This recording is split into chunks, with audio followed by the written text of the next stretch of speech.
ओम गणेशाय नमः। स्वागत है आपका एवीएस कॉर्नर में। दोस्तों, आज इस वीडियो में हम बात करेंगे नवरात्रि के 9 दिन व्रत रखने को लेकर कुछ नियम व धार्मिक मान्यताएं भी हैं जिनके बारे में। नवरात्रि के पवित्र 9 दिनों तक माता रानी की उपासना की जाती है। इन दिनों में माँ को प्रसन्न करने के लिए भक्तजन व्रत, पूजा व अनुष्ठान करते हैं। धार्मिक मान्यताओं के अनुसार इन दिनों माँ के 9 स्वरूपों की पूजा अर्चना करने से घर में सुख शांति बनी रहती है और माँ भक्तों की सभी मनोकामनाएं पूरी करती हैं। नवरात्रि के 9 दिन तक व्रत रखने को लेकर कुछ नियम व धार्मिक मान्यताएं भी हैं जिनका पालन किया जाना आवश्यक होता है। नियमों के विपरीत करने पर देवी माता रुष्ट हो सकती हैं। शास्त्रों के अनुसार अगर इन नियमों का पालन विधि पूर्वक किया जाए तो माता रानी की कृपा मिलती है और भक्तों की सभी मनोकामनाएं पूरी होती हैं। नवरात्रि के पावन दिनों में सात्विकता का विशेष ध्यान रखना चाहिए। आहार, व्यवहार और विचार में आपके सात्विकता होना जरूरी है। आप इन दिनों प्याज, लहसुन और मांस मंदिरा का सेवन ना करें। नवरात्रि के 9 दिनों तक पूर्ण सात्विक आहार लेना चाहिए। इससे भक्त को उसके द्वारा की गई भक्ति का पूर्ण फल प्राप्त होता है।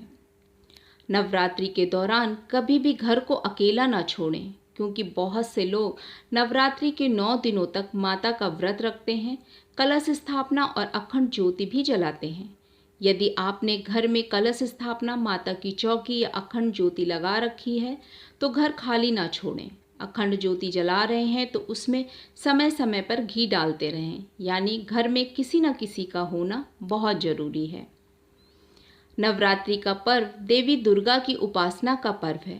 धार्मिक मान्यताओं के अनुसार नवरात्रि के इन 9 दिनों में बाल व नाखून काटने जैसे कार्यों को नहीं करना चाहिए। बाल और नाखून काटना भले ही एक अच्छी आदत हो, लेकिन शास्त्रों के अनुसार माँ की भक्ति के इन 9 दिनों में नाखून और बाल काटना जैसे कार्य वर्जित माने गए हैं। माँ दुर्गा की भक्ति का ये पर्व शांति, भक्ति और सद्भावना की प्रेरणा देता है। नवरात्रि के दिनों में बहुत से लोग व्रत रखते हैं। ऐसे में कोशिश करें कि हर प्रकार के वाद विवाद और कलह से दूर रहें। घर का वातावरण शांत और भक्तिमय बनाए रखें। श्री रामचरितमानस में भी ऐसा कहा गया है कि जहाँ सुमति तहाँ संपत्ति नाना, जहाँ कुमति तहाँ विपत्ति निदाना। लड़ाई झगड़े वाले घर में लक्ष्मी जी नहीं ठहरती। कहा जाता है कि पूजा पाठ के कार्यों में चमड़े या चमड़े से बनी चीज़ों का प्रयोग नहीं करना चाहिए। इसलिए नवरात्रि के 9 दिनों में माता की पूजा व आराधना करने वाले लोगों को बेल्ट, चप्पल, जूते, बैग जैसी चमड़े की चीज़ों का इस्तेमाल नहीं करना चाहिए। शास्त्रों के अनुसार नवरात्रि देवी माँ को समर्पित ऐसा पर्व है जिसमें 9 दिनों तक शुद्धता और पवित्रता का विशेष ध्यान रखना चाहिए। घर के सदस्यों को ये कोशिश करना चाहिए कि इस दौरान घर व घर के मंदिर में पवित्रता और सात्विकता बनाए रखते हुए 9 दिनों तक माँ की भक्ति व पूजा करें। शास्त्रों के अनुसार नवरात्रि के 9 दिनों में विशेषकर व्रत रखने वाले व्यक्ति को दाढ़ी व मूछ नहीं बनवाना चाहिए। इस दौरान ऐसा करना शुभ नहीं माना जाता।